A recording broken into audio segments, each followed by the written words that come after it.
তুমি আমাকে বুঝিও না। যদি তুমি ভালো মানুষের বাচ্চা হয়ে থাকো তাহলে আমার টাকা দিলে তবে তুমি কথা বলবে। কাকা বাবু, আমি আমি আপনার কাছে দেখা করেছি ঠিকই, আপনাকে আমাকে আপনি যা খুশি বলতে পারেন, কিন্তু আমার ওই সর্বত বাবার সম্পর্কে কোনো কটূক্তি করবেন না কাকা বাবু। বেশ, তো তুমি আমার টাকা দিয়ে দাও, লেখা ঢুকে যাক। টাকা দেওয়ার মতো শক্তি বা সামর্থ্য আজ আমার নেই কাকা বাবু। কি সালা সাতকাণ্ড রামায়ণ শুনে শেষে বলছে সীতারামের মাসি? হ্যাঁ, বলি তুমি কি আমার হকের টাকা পেয়েছো নাকি? হ্যাঁ, তাড়াবো তাড়াবো তোমাকে, আমি আজ এই বাড়ি থেকে তাড়াবো। আপনাকে তাড়াতে হবে না কাকা বাবু, আমি নিজেই বাড়ি ছেড়ে চলে যাব।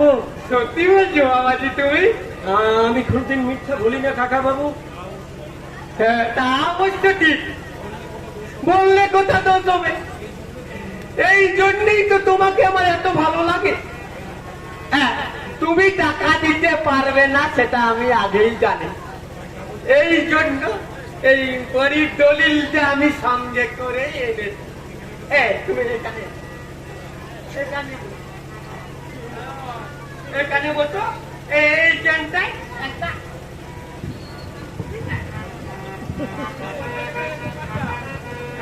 সব কিছু কিন্তু আমার নামে চাই।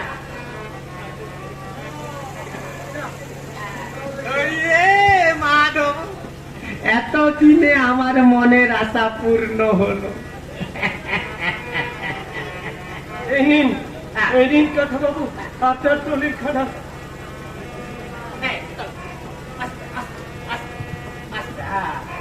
আমি বলছিলাম কি ভাইপো, মনে আজই তাহলে। হ্যাঁ কাকা বাবু, আজ এক্ষুনি আমি এই বাড়ি ছেড়ে চলে যাচ্ছি। পথকেই যখন আমায় আশ্রয় করে নিতে হবে, তখন বৃথার মায়া বাড়িয়ে কি লাভ? বলি কোনো আত্মীয় স্বজনের বাড়ি যাবে নাকি বাবাজি? না কাকা বাবু না, আমার দুর্ভাগ্যের বোঝা আমি একাই বয়ে বেড়াবো, কাউকে তার ভাগ দেবো না, কাউকে না। বললে কথা দোষ হবে, তোমার জন্য না আমার ভীষণ দুঃখ হয় বাবাজি। ভগবান যখন আমায় এত দুঃখ দিয়েছে, তখন আপনি আর বৃথা দুঃখ করে কি করবেন কাকা বাবু? তা হলো বাবাজি, তুমি তো আমার পণ্য। সংসারে খেই বা আপন আর খেই বা পর, এই সত্যটাই আমার জানা হলো না কাকা বাবু। আসলে আসলে কি জানেন, আমি বোধহয় অনেক কিছু চেয়েছিলাম, আর সেই জন্য আমাকে স্বপ্নঘাত বেদনা বুকে করে বেড়াতে হচ্ছে।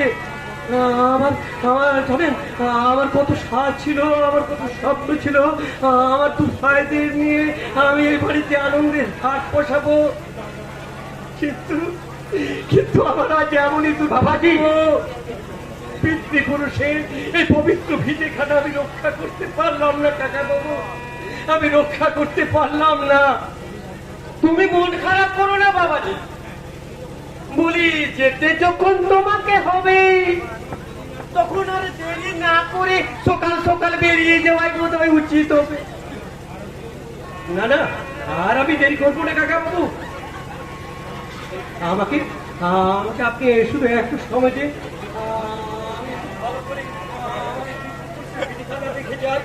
দেখে নাও, এই তো এই বাড়ির চারিদিকে ছড়িয়ে আছে আমার আমার পিতৃপুরুষের চিহ্ন, আমার মা বাবার স্মৃতি চিহ্ন। আর তো আমি কোনোদিন এ বাড়িতে আসতে পারবো না। বিমান, হ্যাঁ, ওই তো সেই তুলসী তলা, যেখানে যেখানে মা আমার সন্ধ্যা প্রদীপ চালিয়ে মা লক্ষ্মীর আরাধনা করতো। আমি ছুটে গিয়ে মায়ের কাছে বসলে মা আমায় বলতো, এ খোকা আমার বিরক্তি করি না, আমি এখন পাঁচালি পড়ছি। হ্যাঁ, ওই তো সেই বারান্দা, যেখানে না আমার বাবা রামায়ণ পড়ে শোনাতো, আমরা দু ভাই পাশে বসে রামায়ণ করে শুনতাম। কি বাবা, তুমি ওভাবে কটাক্ষ দৃষ্টিতে আমার দিকে তাকিয়ে আছো কেন? কি বলছো বাবা? তোমার এই 7 পুরুষের পবিত্র ভিটিখানে আমি রক্ষা করতে পারলাম না বলে তুমি আমার দিকে এভাবে তাকিয়ে আছো বাবাজি। হ্যাঁ বাবা, তুমি আমার অভিশাপ দাও বাবা। তোমার এই ভিটিখানা আমি রক্ষা করতে পারলাম না, তোমার এই হতভাগ্য পুত্র তোমার এই ভিটিখানা রক্ষা করতে পারলো না। তুমি আমার অভিশাপ দাও, অভিশাপ দাও, অভিশাপ দাও।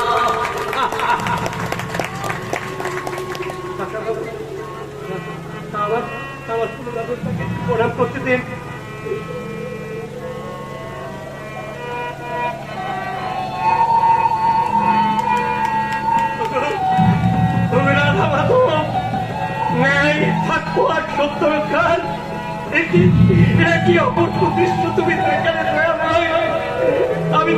আমি তো জীবনে কেন অন্যায় করিনি, তাহলে কেন আমার সংসারটা এভাবে ভেঙে দিলে? আর তোমার পুজো হবে না, কেউ কোনো সেদিন তোমার পুজো করবে না। তুমি একা থাকো প্রভু, তুমি একা থাকো। রাধা বাধু তোমরা থাকো। বিদায়, বিদায় প্রভু, বিদায়।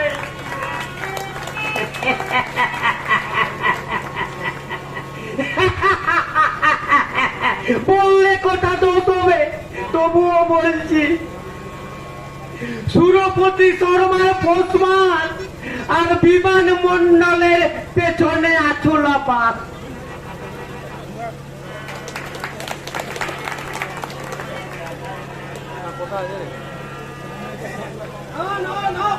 এত দূরে এগিয়ে যাবার পরে আর ফিরে আসা কোনো মতেই সম্ভব নয় বিভাস। কিন্তু স্যার, তুমি কি বলবে আমি তো ভালো করে জানি বিভাস, কিন্তু মনে রাখবে কাজ কিন্তু বন্ধ থাকবে না। কিন্তু পুলিশ যেভাবে পিছু নিয়েছে স্যার। বিরক্ত করো না বিভাস, পুলিশ পুলিশের কাজ করবে, আমাদের কাজ আমাদের করে যেতে হবে। তবু কিছুদিন কাজ বন্ধ থাকলে ভালো হতো না স্যার। তোমার মতো শিক্ষিত ছেলের মুখে এই কথা তো মানায় না বিভাস। তাছাড়া কাজের চ্যালেঞ্জ না থাকলে আনন্দ কোথায় দাদা? স্যার, কি হলো? তুমি খুব ভয় পেয়েছো মনে হচ্ছে বিভাস। না না, ভয় কেন পাবো? আপনি যখন আমার মাথার উপর আছেন তখন আমি কোনো কিছুকেই ভয় পাই না স্যার। স্যার, আমার প্রতি বিশ্বাস রেখো বিভাস, তুমি কোনোদিন ঠকবে না। আপনার উপর বিশ্বাস রেখে তো স্যার আমি দুহাত ছেড়ে জলে ঝাঁপ দিয়েছি। আজ আমার ভালো মন্দ সবকিছু আপনার হাতেই নির্ভর করছে স্যার।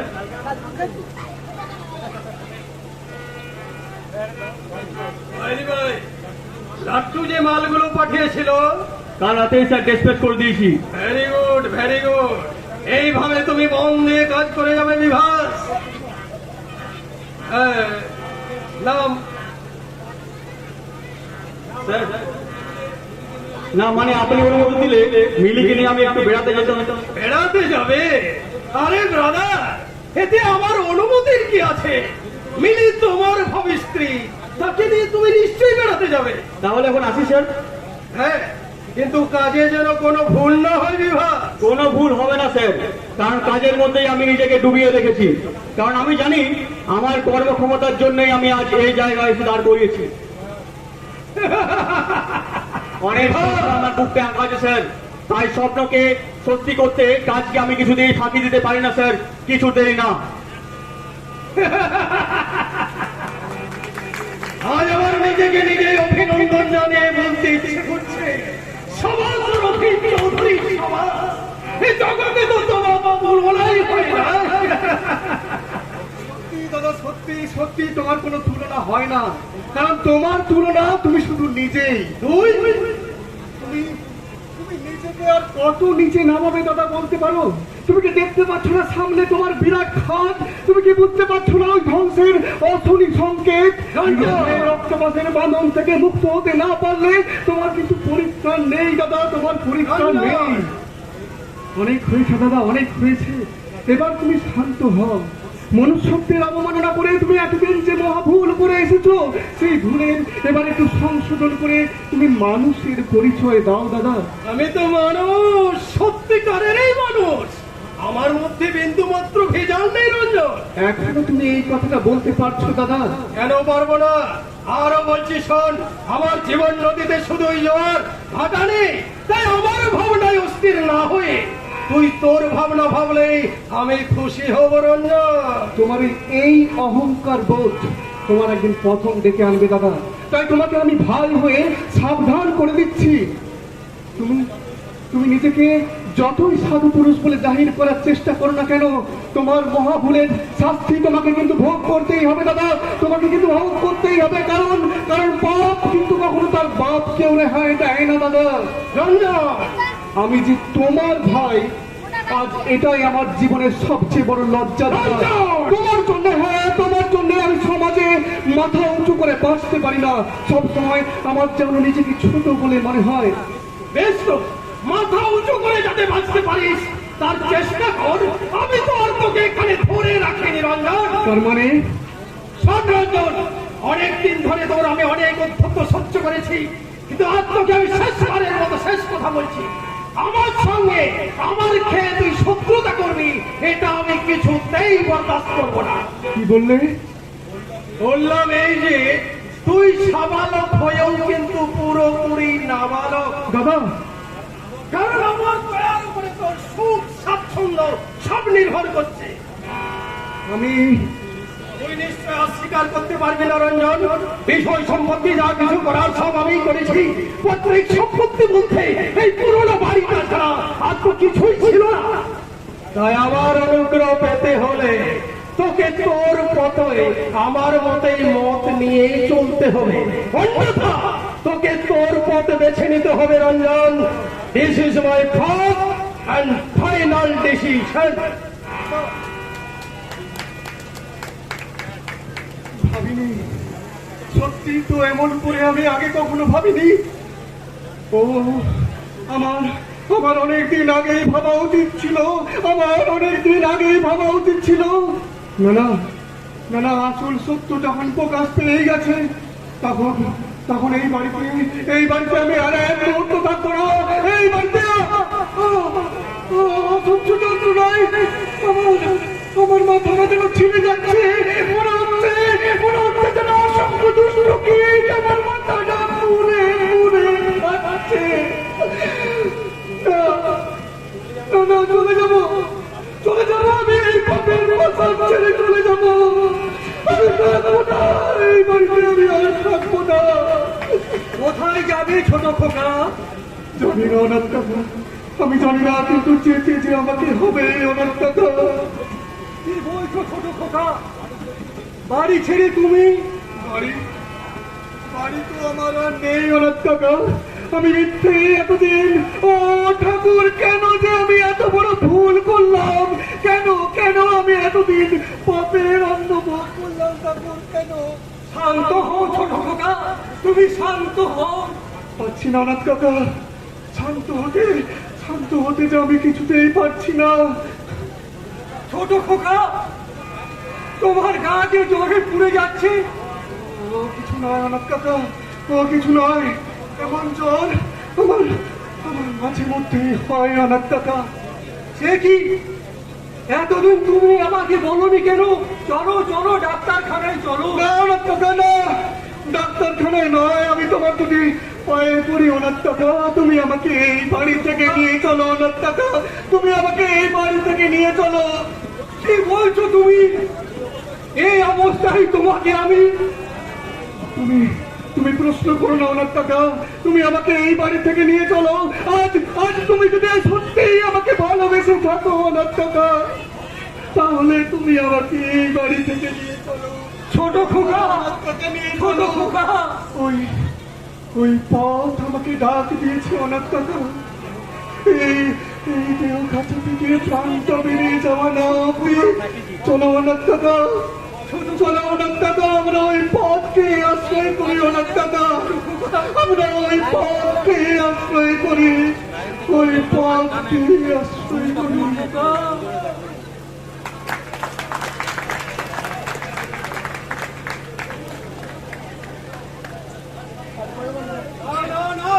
পুলিশ আমাকে শত্রু স্পর্শ করতে পারবে না। আমি যে কাজগুলো করেছি, পুলিশ কেন, পুলিশের বাবাও সন্দেহ করতে পারবে না, কারণ আসল কাগজপত্র সব তো আমার সেই লকারে রাখা আছে। আর পুলিশ যে সব কাগজপত্র আটক করেছে তাতে তো বিভাগের সই করা আছে। হতায় যা শাস্তি পাওয়ার বিভাসে করে বেচারাকে হয়তো হাজত বাসও করতে হতে পারে।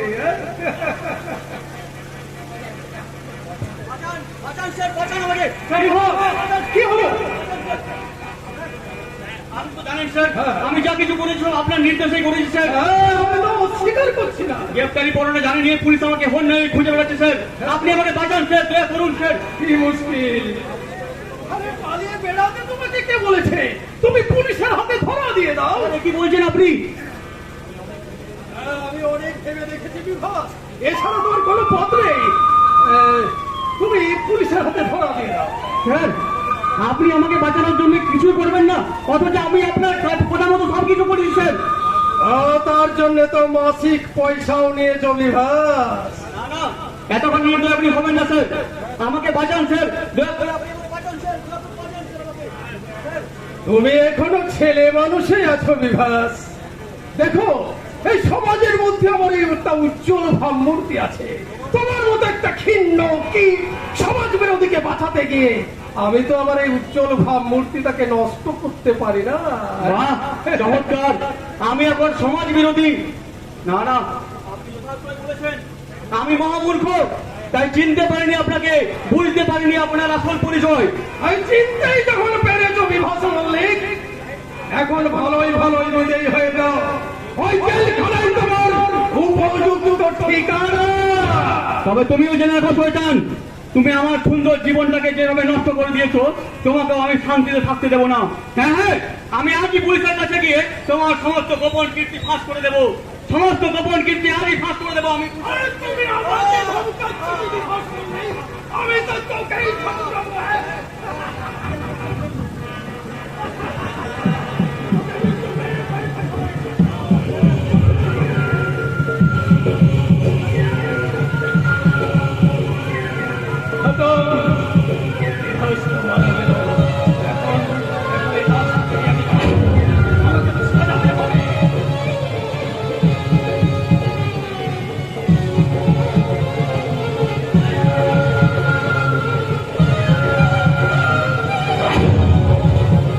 ওই জন্মে বিভাস মল্লিক পুলিশের বই আত্মহত্যা করেছে।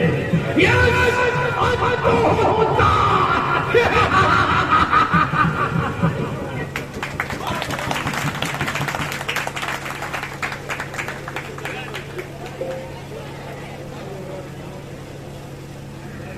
রাজ্য আজ সমাজ বিরোধী গুন্ডা, কিন্তু আমার এই অবস্থার জন্য দায়ী কে?